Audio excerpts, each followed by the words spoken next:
Romeu Tuma tinha o faro do investigador e, com isso, construiu uma reputação, chegando à vice-presidência da Interpol.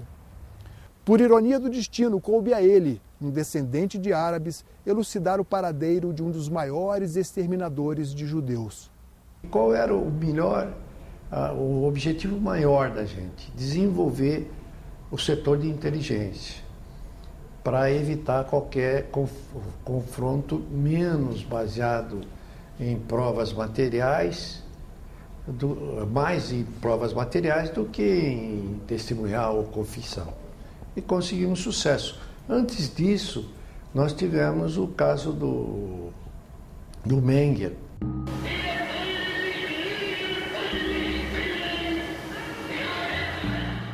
Um dos mais temidos carrascos nazistas na Segunda Guerra, responsável pelo extermínio de milhares de judeus, foi o Dr. Yosef Mengele, apelidado de Anjo da Morte. O delegado Romeu Tuma seguiu as pistas e identificou o cadáver de Mengele.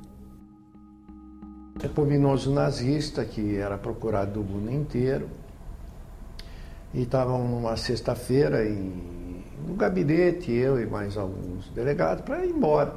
Telefonaram da Alemanha, os policiais do Bundeskriminale, que era a polícia alemã. Um policial falava o português, que teria descoberto aonde o Mengele se homiziava. Então nós fizemos o que se chama campana, que é a observação dessas casas. Se passaram alguns dias, não se via nenhum movimento. Então eu falei, olha, vamos entrar, ver a família com todo respeito e perguntar. Uma foi afastada e a outra brigava, que era um cabo do exército alemão, com a sua esposa, que tomavam conta dele. Ele tinha sítios, tinha uma infraestrutura boa. Pedi, então, a exumação do corpo.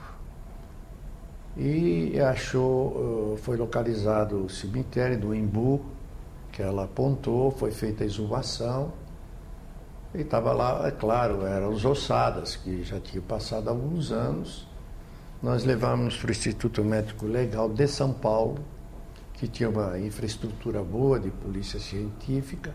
Achei que nós tínhamos condições de fazer a investigação e falei com o ministro, ele apoiou e eu disse que não teria nenhum inconveniente que qualquer país pudesse mandar seus peritos para acompanhar a investigação. E se quisesse colaborar, estavam abertas as portas. A primeira reação que houve contra esse desejo do Departamento de Estado americano foi da comunidade israelense.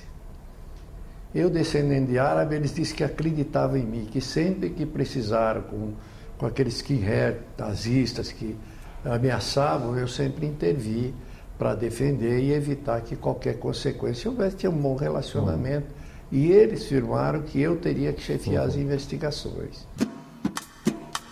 Romeu Tuma também foi o responsável pela prisão e extradição do mafioso italiano Tommaso Buscetta.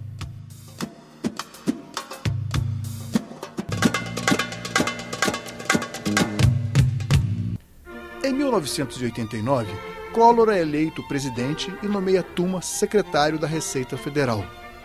Uma estranha teoria conspiratória, claro, de origem não identificada, levantava a seguinte dúvida: e se Lula fosse uma criação dos militares? Uma nova liderança para, na volta à democracia, enfraquecer a influência comunista?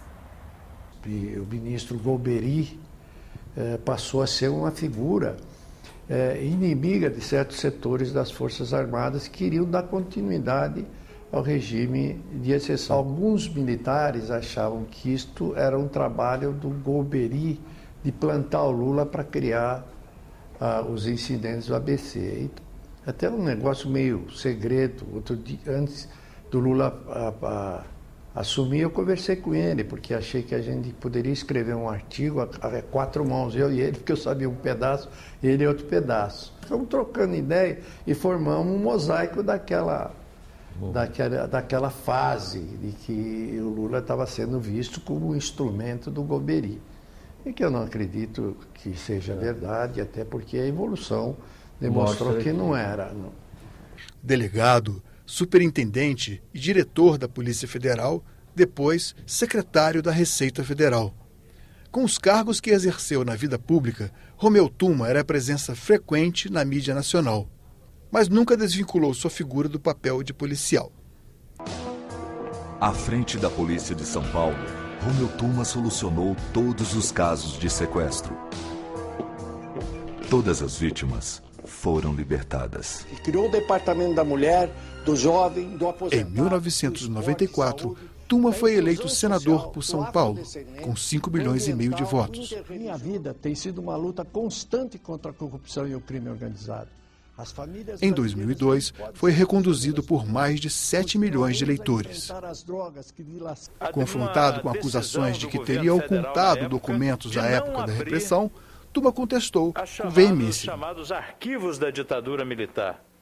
Eu sei perfeitamente que esses arquivos não existem mais. Eu fui secretário de Segurança Pública, saí do Ministério Público, cheguei doido à Secretaria de Segurança Pública, doido entre aspas, para ver o que tinha para que nós pudéssemos divulgar e entregar às universidades para pesquisa. E não tinha nada. Tudo que comprometia quem quer que fosse já estava absolutamente penteado, que é um termo utilizado para dizer, já tiraram dali o que podiam comprometer quem quer que seja. O senador Romeu Tuma tem muita experiência nessa área e sabe que isso é bem verdade. Eu sei que, como presidente da sessão, não poderia me manifestar. Eu tive uma luta pessoal junto àqueles que faziam parte da estrutura do futuro governo Franco Montoro, para que aquilo não acontecesse, porque seriam fatos históricos que amanhã serviriam para os pesquisadores e historiadores que necessitariam de dados.